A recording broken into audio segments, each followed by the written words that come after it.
everyone, this is me, and this is a stack of books I read in November, which I'm filming 2 months after the fact, but better late than never. So, this is also my very cute new planner that I bought that I'm using here to block some stuff behind it because the camera keeps focusing on that instead of books I'm showing you, and this is the best I can do given my current circumstances, so we're just going with it. So first off, we have... Okay, now I'm going to preface this that in November, I was still very actively trying to complete the English Bookshop Challenge, which is an annual challenge with 52 prompts that I decided was very smart to start in October. And I ended up kind of giving up on it in December, but nevertheless, I did find some books, especially this month, that I wouldn't have read. Well, I guess one book that I wouldn't necessarily have read if I wasn't doing that challenge that I really enjoyed. So at least something worked out. Okay, so first book up is I'm technically still reading Once Upon a Tome by Oliver Darkshire. I haven't read any more in November, and I haven't read any more in December or January, which is the day I'm filming. In the day, I think it's the 6th today of January. But I fully intend to continue reading it. I just keep not picking it up, but I should. So I am still on page 36, and I was enjoying it when I was reading it, so I don't know why I don't continue. Okay, then I read The Great One by Alan Moore, which was the book I got in my fantasy subscription from the English Bookshop for the month of November, and I actually read it in November this time around. So this book is the first in a 5-book series, apparently, and it's so weird. It follows, so it's based in 1949, the city of London, and it follows this bookseller who stumbles into the fact that there is a parallel London that's supposed to be kept secret, and he's just kind of dealing with that information, which sounded very intriguing. Then I started reading this. Honestly, I don't know how I feel about it. It was like so weird. I didn't know what was going on half of the time, and it wasn't always in a good way. So like it sounded promising, and I don't think that the writing was good, and I liked the character, like the main character. There were some bits of humor here and there that were humorous, but it is very, very weird. And honestly, this video is probably going to be a bit mess because it's been so long since I've read these books. But I think one of the main criticisms I had is that it felt like I was reading 2 books meshed into one, because you have the starting plot, but then that gets resolved in the middle of the book, and then you're like reading and you're like, oh, how are we only in the middle of the book? And this first storyline is him discovering the existence of this other London, which is it is called the Great One. It says it right there, so I'm not spoiling anything. So it's a magical shadow London, and him coming to terms with that, and like, you know, figuring out. I don't want to say too much, but that plotline is basically evolves around the fact that he discovered the existence of this new London, and then some other characters that also know about this new London, and so forth. And then that finishes, like, he does what he needs to do with the Great One. And then we have, in the middle of the book, a completely new storyline that felt unnecessary. I mean, it wasn't a bad storyline. I just don't think it was properly... It just felt like I was reading 2 separate books. And this other storyline follows, well, I don't want to spoil, that would be a spoiler, but it felt like there was a completely second storyline that didn't necessarily have anything to do with the Great One either, so it just felt unnecessary.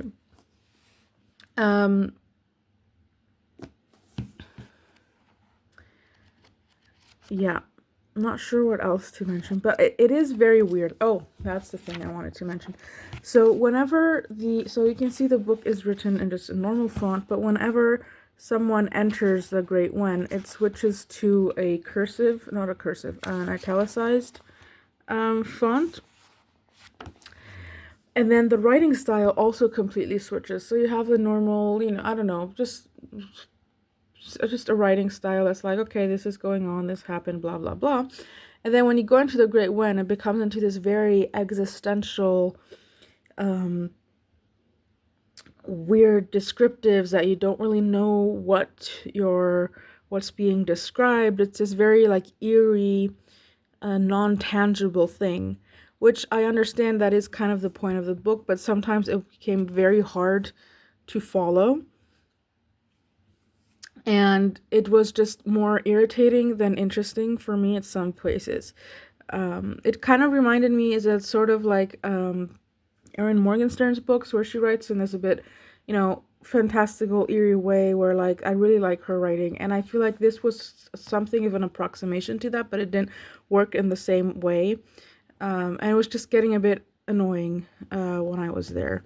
When I was there, I mean, when I was in those sections and reading those sections. And another thing is that, okay, I know it's the first in 5 books, so maybe it will be better. I don't know. But on the back, it says that this Shadow London blurs, reality blurs with fiction, which goes back into that italicized, really eerie type thing, but I think it wasn't executed, or at least it didn't seem executed very well to me. So basically, the idea is that the concepts of crime, poetry, and riot are incarcerated as mystical beings that stalk the streets. It also, these concepts, the way they're described, they draw upon,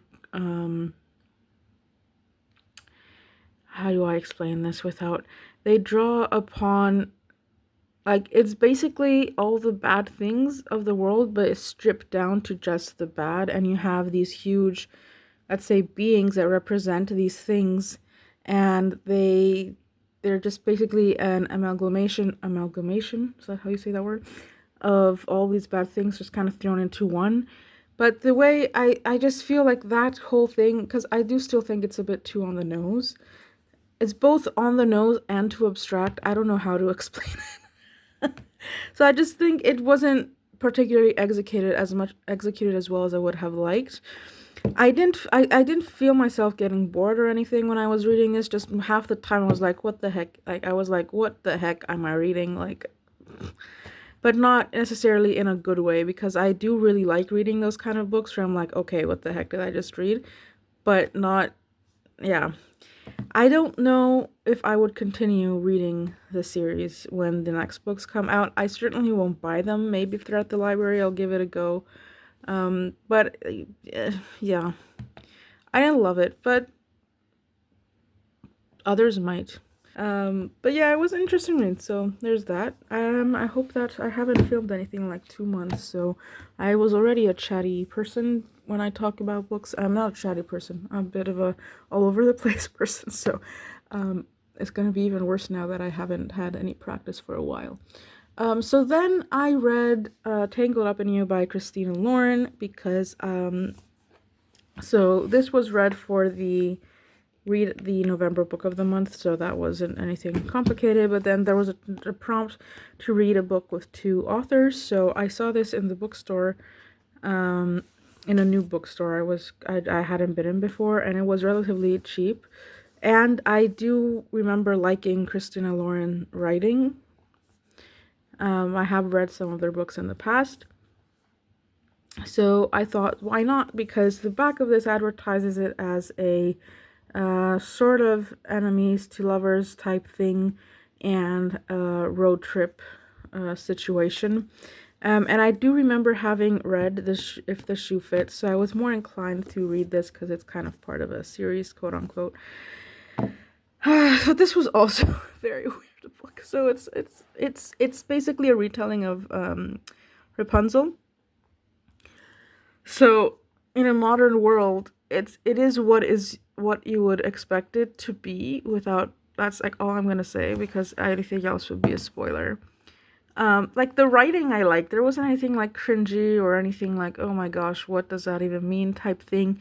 I just think the whole plot line wasn't for me, and it wasn't like I figured it out. I knew this was gonna be the case in the first few pages. But yeah, without saying anything, the female main character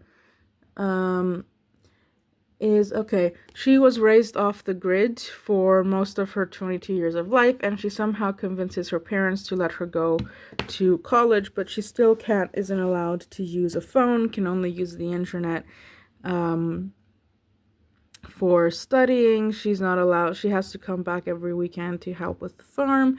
She's not allowed to go leave campus and like all this stuff. But she is very smart. But the way she's portrayed through most of this book is very naive, to the point where sometimes it feels slightly childlike. And then that just becomes a bit weird for me when we're talking about a romantic interest. I like, it wasn't, I don't think it was really weird. I'm probably overthinking this, but sometimes it was like, I don't know. The naive part of it was really irking me because it was like too much. But I mean, she did adapt easily and, whatsoever. And then there was the whole plot towards the end, which was like dramatic. And like, I don't know. I didn't feel the need to read, like, I don't think it was necessary for me to read this book. Like, yeah. If you like Christina Lauren, you might like it. I mean, the writing was perfectly good, and I would still read anything. I would still read books written by Christina Lauren. I just did love the plot line, but to be fair, it is kind of made sense for the fact that it is a Rapunzel retelling. It just seemed a bit meh. So there's that. Then I finally started The Bear and the Nightingale by Catherine Arden. So this was a book, this is, so I read this because of the prompt that I think was to read a book published by an author who was 30 years old at the time the book was published. But what I'm saying is weird because I had found, I think because I just started reading that, I have it close by. I had found The Winter and the Witch, like, I don't know, 3-4 years ago at a charity store in London. And I bought it without realizing, for like £2, without realizing that it was a third in a trilogy. And it's just been sitting on my shelf until a few years later I went to the 66 Books Warehouse in Hemel Hempstead, close to London, let's say, and they had the first book there, which I also bought for like £2 or £3 or whatever with the 70% discount. So I'm like, okay, it's finally time to read this series. So I picked it up. So this follows a girl named Vasya in, I think, like 13th century, 13th, 14th century Russia. I don't think it was called Russia at the time, but that's the geographical location. And she's the daughter of this rural lord, let's say, and she is not willing to conform to what society expects of women and girls at the time. But this is also all framed within the narrative that you have the rise of Christian Orthodoxy in that time, which means, and this sort of war against pagan, I don't know if that's how you pronounce it, but like the old folklore beliefs. And then this book is the fact that the folklore things are present in this world, and Vasya is one of the few people who has the ability to see them because they're invisible to most people. And then people kind of think so then, things go on. She refuses to like be a nice quiet girl, like she goes and rides horses and so forth. So it's basically her dealings with this folklore fairy tale world, and her fight against being married off or sent to a convent, as those are the only two options for women at the time. And it also then follows a bit, well, the first one doesn't really, but she also has, you can see she has the lives of her siblings also are intertwined in here, because her sister is married off to to be the wife of one of the princes in Moscow, I think the cousin of the Grand Prince of Moscow. And then her brother decides to become a monk, and then this is more relevant than for the next few books, but it sets the scene, and I do think it's very well written, and I do really like the fact that because I was raised in a Christian Orthodox, I mean, in countries where Orthodoxy is the main religion, it's not often that you see that type of culture represented in literature. So I thought that was interesting to see. But then also, another big part of this book is that it talks a lot about the not uprising, the um, the development, let's say, of the Christianity within this world, and it addresses both the good and the bad. And it's a very interesting perspective. I think it's very well written. It is a historical fantasy, and the author, I think she has, whenever I read the acknowledgments or the author's note, she has studied in Moscow and has degrees in Russian history or Russian literature or something like that. And you can tell that it's really well thought out to be as historically accurate as fantasy can be. And you can really understand a lot of the world, and I just found that very interesting. I do think it's very well written because the core of it is to, at least to me, although it has a fantasy element, the core of it is to address women's positions in that historical time period. And I think it does a very good job of doing that. And you can also see the development of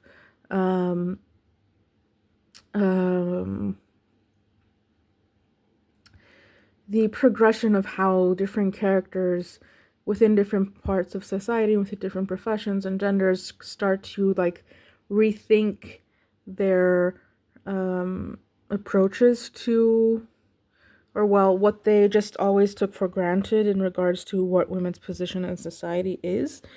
And I think it's really well written. It's fantastic. I would recommend this book. It's hard for me to read because there's so many things that this poor woman has to face, and she's not even like this starts with her, I think, being 8 or 9, and then progresses until she's 16, 17, and it's just so frustrating sometimes, all the things she has to endure. So it's a book that I couldn't necessarily read in one sitting. Well, I did read the first one, but then I did need to take a break before I got into the second one.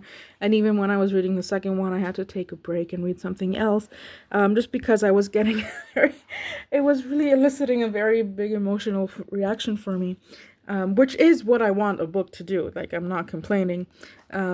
So that's why I'm just saying I think it's a very well written series. It's really good. So yeah, there was that. I hope that wasn't too all over the place again.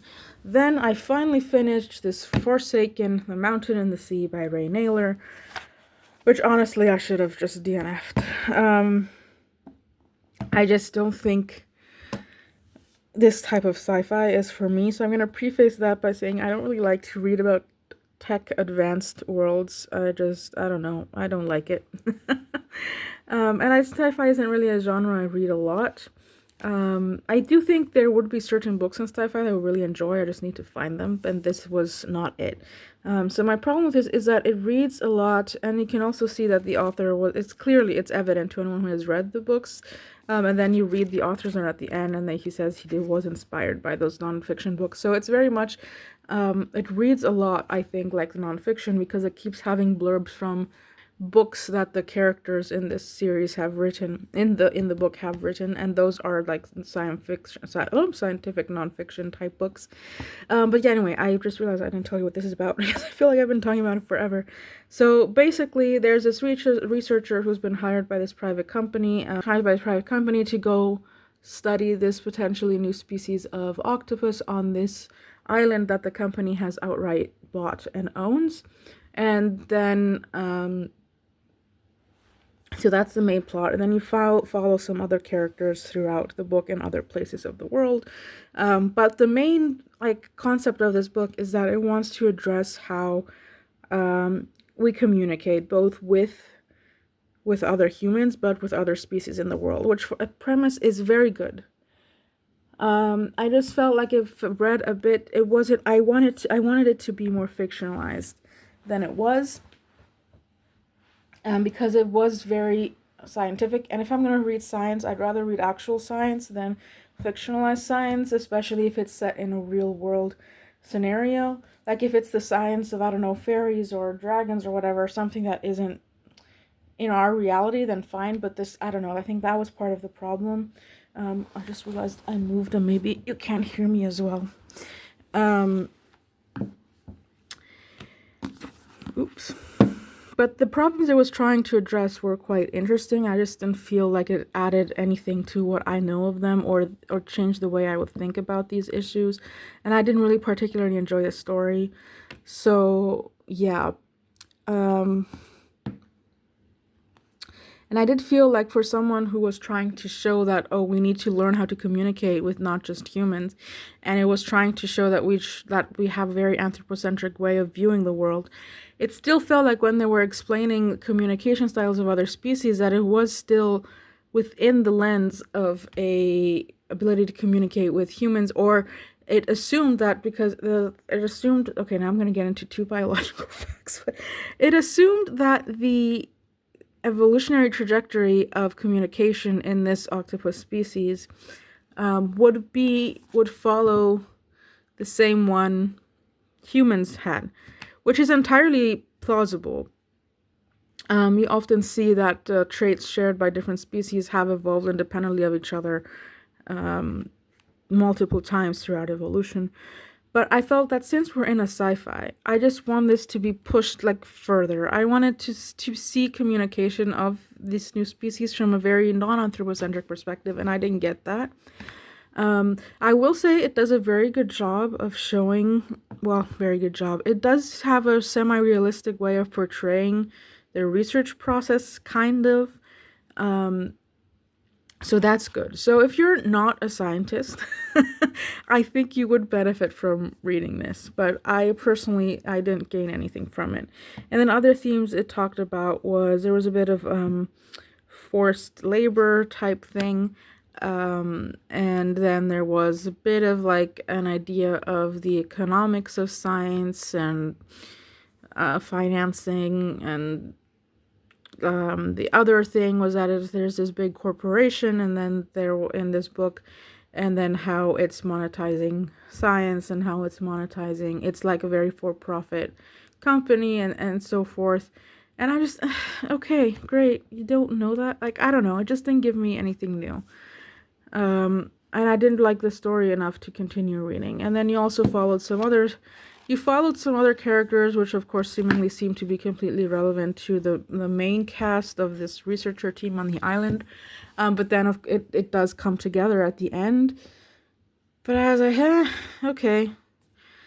If it's weird. It was kind of like, also it had some themes reminiscent of 1984. But I just kept comparing this book to other books that I have read, whether it's something like 1984 or the nonfiction books that I've read about communication, or even just things I've learned in class. It didn't feel like it lived up to the expectation. It didn't live up to those pieces of work it was drawing inspiration from, and it didn't sufficiently add a new perspective for me to literally to like this book. So yeah, But just because I didn't enjoy it doesn't mean you won't enjoy it. Obviously, someone enjoyed it because it won an award. But yeah, it's a fascinating meditation on consciousness and personhood, and I do think that's what it's trying to do. I just wouldn't call it a fascinating meditation. But it does really explore how we as a species want to communicate or need to communicate with each other, and also how we should be communicating with other species and not just humans. But yeah. And this kind of note gave me a bit of a like creepy vibe that I don't think was as well. This book wasn't as creepy as I would like it to be. Well, that's not true. It can be creepy if these are topics you never thought of before. But I just, the atmosphere wasn't as creepy as I would have liked it to be. But yeah, I do still really like this cover. But I fear this was not a book for me. I am on a mission to find a sci-fi that I actually will enjoy, because I do really like reading weird stuff. And in my head, sci-fi should be weird stuff. But that's what I approximated to in my head with, but I also approximated with high technology AI things, and I do not want to read about that. So in a fictional world. So yeah. Anyway, and last but not least, well, that's not true. I have a book I got from the library that I had to return, and I almost forgot that I have to talk about it as well. So last but not least, we have The Warlow Experiment by Alex Nathan, and this is a book where the prompt was to read a book that the author shares the same initial as you. So I just ran into the library. I had like 3 minutes before it closed and just picked up randomly 4 books that met that qualification, and I brought them home, and then I decided what I was going to read, and it was going to be this one. But I probably wouldn't have picked up if it wasn't for this challenge. So also this cover is gorgeous. But this was one of the books where I was like, what in the world did I just read? But in a good way. So this is set in the 1700s, I think. I think somewhere there. Maybe 1793. It starts in 1793. But basically it follows this rich guy who wants to make a significant contribution to science, because also at the time, so this is what's interesting, at the time back then, at sort of the Enlightenment, science was viewed as something that, rich people did, and it was also an accomplishment, let's say, to be part of this scientific society, especially for white men of high standing, as this guy is in theory. So he decides he wants to conduct this experiment where he that would be worthy of, let's say, publication, and that would make his peers acknowledge him as, like, someone who knows what he's doing. So he decides to put this ad in the paper where he's gonna get someone and pay them for the rest of the pay them like handsomely, and like feed them and provide for their family, to basically live locked up in his basement in complete isolation from any human interaction for 7 years. So obviously you can see how that has a lot of problems. So basically we follow Warlow. No, Warlow is the guy in the basement, but we follow, I don't remember what the like quote unquote researcher's name was. Powys, Herbert Powys, yeah. So we follow his life, let's say, during these 7 years where in theory this experiment is going on. And then all that happens, but you have passages from the perspective of both Warlow and Powys, and I think those are really well done, because the writing style changes completely, because Warlow is an uneducated man at the time who worked on, I think he was a farmer, maybe he worked in some sort of construction, and he was like abusive to his family and so forth. So you have this very different way of speaking, and it's also written in a way that reflects the sort of insanity that someone would experience being locked up in a basement. And that really added to both the pacing of the book and to the perspective that it offered. I thought it was excellent. But basically this book, because I don't want to spoil it, so it basically addresses themes of there is, like, it's marketed, there is a blurb that says it's a tale of self-delusion and obsession, which is true. But I also really liked the implications it had for science and the Enlightenment period and the historical period and the ethics and morality surrounding that time. It was really well done. I don't know how else to describe it without spoiling it. Yeah. But I did, okay, so this is a good way. I should be using my own words, but it says, we are shocked and chastened by how easily the scientific rationalism of the age of reason could turn to appalling cruelty and oppression. And I think that that is really what you see in this book. And you also really get to see a lot of the different characters and their motivations, which I really enjoyed. And it was excellently written. Honestly, it was fantastic. And I finished the book, and I was thinking about it for quite a long time after I finished it. And also I had that feeling of, I closed the book and I was like, okay, what did I just read? And I go about my life and then start again. I would be like, oh wow, this is, and and I really like weird. I wouldn't say it's particularly, it's not weird fiction. It's just the way it's written leaves you with this unsettling sense when when you stop reading it and get back into the real world, and you're like, oh my gosh, okay, what was that type situation. And I will certainly be trying to see what else I can read from this author. And I do need to start reading more this type vibe of book, because I really enjoyed. I really like it. I just think it's hard to find. It's kind of, I think those types of books are like books that you just kind of find by accident. So I don't know. I need to sharpen my finding by accident skills. But this, I love how this is an excellent example of, if I wasn't doing this challenge at the time, and also if I wasn't using the library, I probably would have never read this book. And I really, really enjoyed it. It's one of the books that I have. So sometimes when I read a book from the library, if it's a book that I think I will want to buy at some point to have in my personal collection, I have a running list of those types of books, and this one has made that list, and it's still there 2 months later, because sometimes I'll be like, okay, maybe I don't really need that, and take it off, because it's just on my fridge. So if I just see it, there's that. So yeah, that was a very good book. And then the last book I read was a T. Kingfisher book, A Wizard's Guide to Defensive Baking, which I thought was really cute. Like, it's, the main characters I think are 14 and 10, and it's very obviously a middle grade book. But I really like the premise and the ridiculousness of it. And it was a book I was kind of reading. It was fun. Like, it was really fun. If I had read it when I was 10, I would have had the time of my life. So it's really intriguing. But basically the premise is that we're in this world, and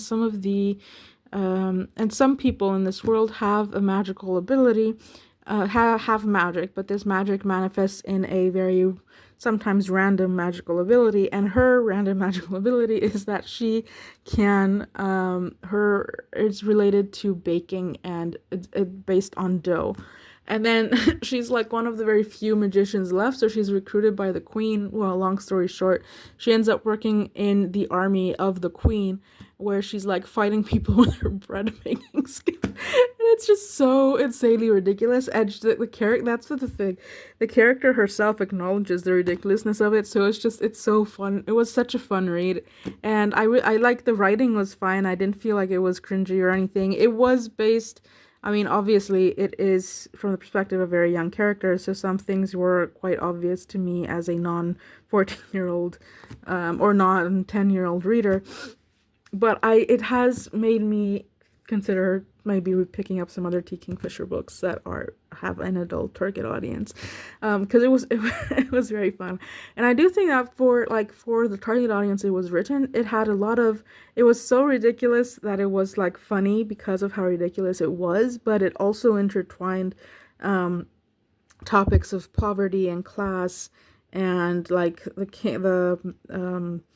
poverty and class, and the fact that it was kind of ridiculous for a 14-year-old to be the one responsible for saving the kingdom from doom, and where were the adults in this situation. And it does have a very introductory level to politics, so I think if you were to give that book to a young reader, it is a very good way of incorporating some more serious topics that should be discussed, but in a world that's so ridiculous and funny that they don't realize it, it sneaks up on them. So they would still be willing to read the book, even though it has a little bit of political intrigue. But yeah, I've been laughing the whole time I've been talking about this. Like, I know you can't see it, but I have a very weird smile on my face, probably. But yeah, it was a really cute book. It's that one even made my list for purchasing, even though like I have no interest in reading that. If I had read it when I was 12 or whatever, I think it would have been a book that I would have kept out of nostalgia. But I do think that's a very good book to recommend to people, and down the line, I do want to have books that I have read and enjoyed and would recommend to certain audiences in my library. So it is currently on the list. I don't know if it'll stay there, but that was just, I don't know. I thought it was insanely ridiculous. Like I was really, it was well written. And I have to say, like, I know it's traditionally published now, but it's one of the very few. I think it's the only book that I read that was initially self-published that I have enjoyed to this extent. So that was great. Okay, so this is a library book, so it's gonna go back to the library. This book I have now read, so it's gonna go into the drawer section, along with this, along with these. Oh, so that's 4 books, and 2 of them were from my TBR. So that's good. So these 2 are books I bought post Sweden, which I'm not counting at post my move once I moved to Sweden, so I'm not counting them as being part of my physical TBR yet. But these 2 were. I've had these for, well, I haven't had these for a while. I bought these in the summer, but they were before I moved from Sweden, so there's something. But yeah, those are all the books I read in November. Hi everyone, this is me, and these are the books I read in December, so let's talk about them. Now, objectively, it is quite a few, at least compared to my previous ones, because life got in the way with the holidays and everything, and I found myself in a slight reading slump. So yeah, so there's just 3 books to talk about today. Oh no. Yeah, there's just 3 books to talk about today. Yeah, 1, 2, 3. Okay, we lost the calendar. It's alright. I had it there to block out the stuff in the back so that my camera focused on the books and not the bookshelf. But we'll just go for it. So the first book here is the Sorcery and Small Magics by Maga Dosi, I think is how it's pronounced. I don't know. And this is a cozy fantasy set in a semi-academic environment. So there's these 2 magicians and their final, not magicians, these 2 sorcerers that are quote-unquote rivals in their final year of, let's say, sorcery school, and then something happens which makes them which forces them to kind of go on a bit of an expedition together to achieve something. And you can tell also from the back that it is a bit of a romance, but it is very slow burn. And apparently it's the first in a trilogy, and I did not know that fact before I read it, and the next 2 books are not out yet. Having said that, it didn't end on a cliffhanger or anything, but I would like to read the next 2 books as soon as possible, regardless. So anyway, this is everything I want out of a cozy fantasy. It was so good. Yeah, the book says it's a cozy fantasy on here, so I'm not imagining that. It was so good. There wasn't any insta love. The characters were developed people. Developed. The characters I felt were well thought out. The ongoings were not super high stakes, but enough of a high stakes for me to be engaged with the story and want to continue reading it. The characters were cute. The world building wasn't anything crazy, but at least it made sense, and it wasn't just some, like, the fantasy part wasn't an afterthought, which I sometimes find is the case for some of these books. So yeah, it made sense. There's a bit of an adventure going on. It was just fantastic. And I can't wait to read the next few. So I'm trying to see if there's anything else I can tell you about.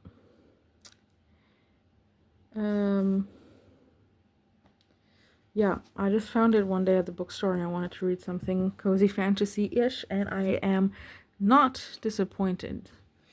It really, it was great. Okay, so that was a very short, yeah, I don't know, I'm trying to think of things I can say about this, but I tend to blah blah more, I guess, when I do not like the book. But yeah, I also like the writing. It was fantastic.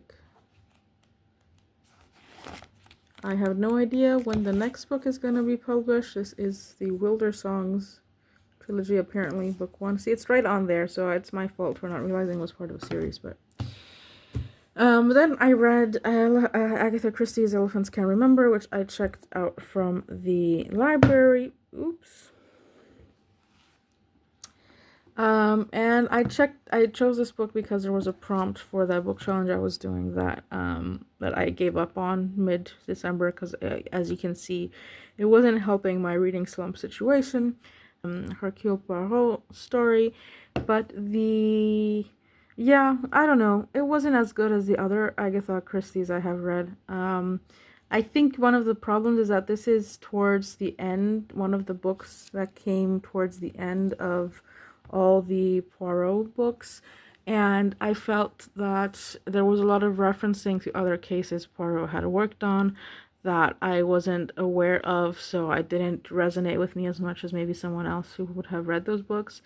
And also the primary detective in this story wasn't Poirot, he was more of a sideline character, so I missed his personality in this book. That isn't to say it's a bad book, but it wasn't really my favorite. And also I don't really like the trope in here. I don't want to spoil it, but it has a very, I think, cliche trope. Yeah, that I'm not gonna say what it is because now I'm gonna spoil it. But it's one that I don't like. I feel like it's a bit of a cop out. Like, give me something more creative. Okay, maybe I will combine this with the November wrap-up. But yeah, nothing major. I am still probably going to purchase this because I do want to have all the Agatha Christie Poirot books in a row. And I will still read Poirot books. I will try to maybe approach them more sequentially now. But yeah, I just think this was a bit of a fluke because it wasn't what I personally like to read about in a crime novel. But yeah, it wasn't bad. Just not my favorite. And then I read the second book in I think what is this series called? It's I don't remember. I want to say the Winter Night trilogy.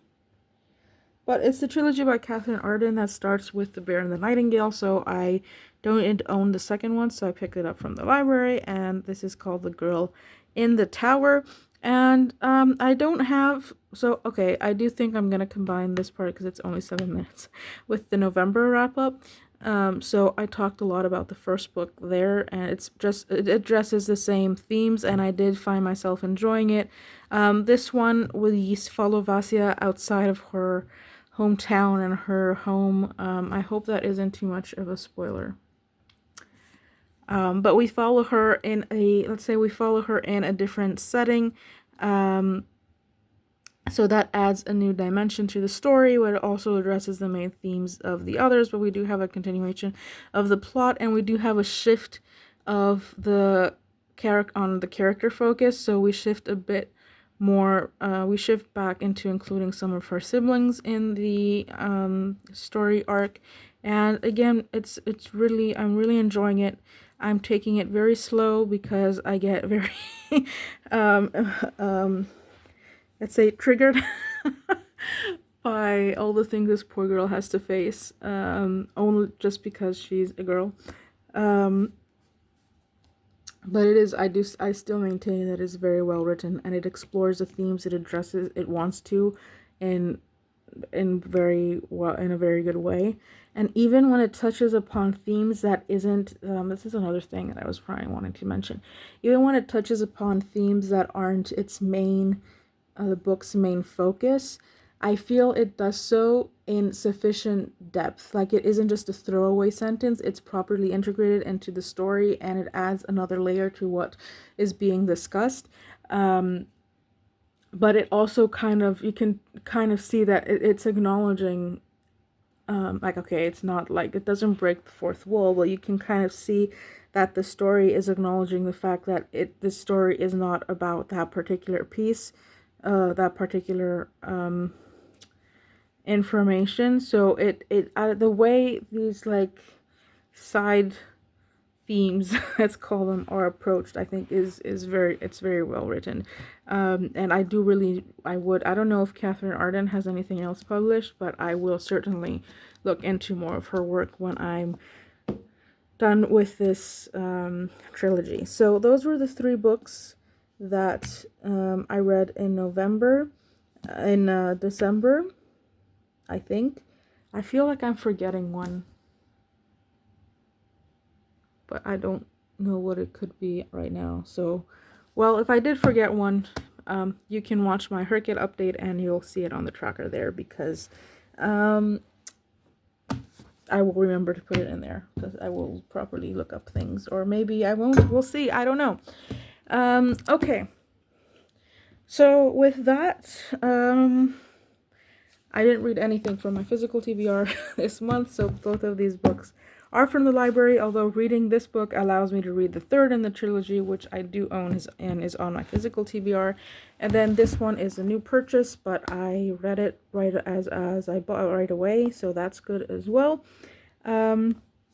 So January will hopefully be a better reading month in terms of quantity, because I am doing a readathon, and I do want to get back into the habit of reading more on a daily basis than just binge reading on the weekends, because I also want to read some bigger, more intricate books that I want to spend some time with rather than just binge reading them. So I think January we'll have more books to discuss, and hopefully I'll be able to build up a new habit of reading that I can maintain throughout the rest of the year. That isn't to say I'm mad about only reading 3 books. 3 books is better than 0. So, and this one in particular was really, really good. And, well, 2 of the 3 were really, really good, so that's a good success rate as well. But, yeah, so anyway, until next time, happy reading.